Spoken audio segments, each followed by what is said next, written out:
Tuhan ternyata karakternya bisa berbeda-beda tergantung kondisi psikologis kita. Itulah kenapa kadang manusia bisa merasakan Tuhan itu jahat dan kadang manusia juga merasakan kalau Tuhan itu baik. Ternyata ini memang berkaitan dengan level kesadaran manusia. Dalam peta kesadaran manusia berikut ini, manusia sebenarnya bisa dibagi menjadi dua kelompok kesadaran besar, yakni di level power dengan di level force. Di level force ini, manusia cenderung berada dalam kondisi kesadaran yang rendah.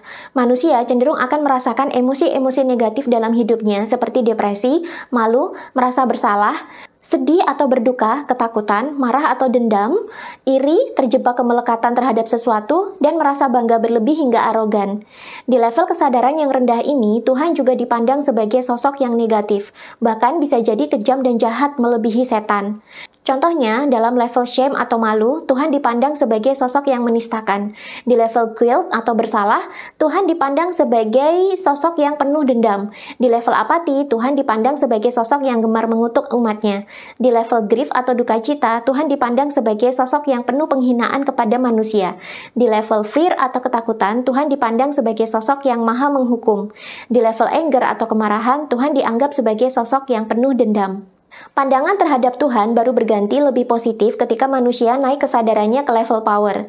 Di level ini, manusia mulai memiliki energi yang besar dan ia cenderung diliputi oleh emosi-emosi yang positif.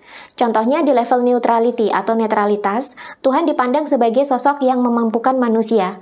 Di level willingness atau kesediaan, Tuhan dianggap sebagai sosok yang maha menginspirasi. Di level acceptance atau penerimaan, Tuhan dipandang sebagai sosok yang penuh kasih dan maha mengampuni. Di level reason atau penalaran, Tuhan dipandang sebagai sosok yang maha bijaksana.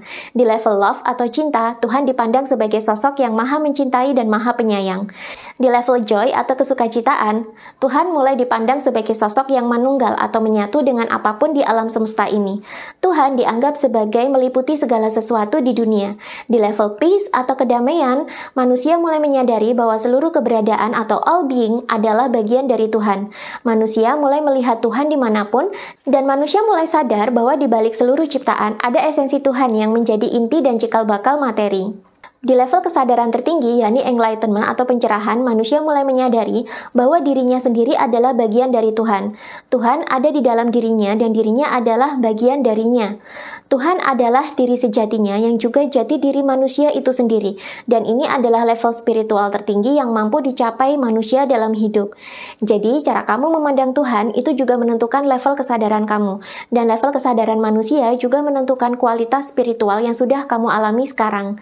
Kalau kamu ingin tahu lebih lengkap, ingin bisa mengidentifikasi sejauh mana sih level kesadaranmu sekarang, kamu bisa baca sendiri di buku Healing and Recovery berikut ini. Check out bukunya di keranjang kuning di TikTok aku sekarang mumpung stoknya masih ada.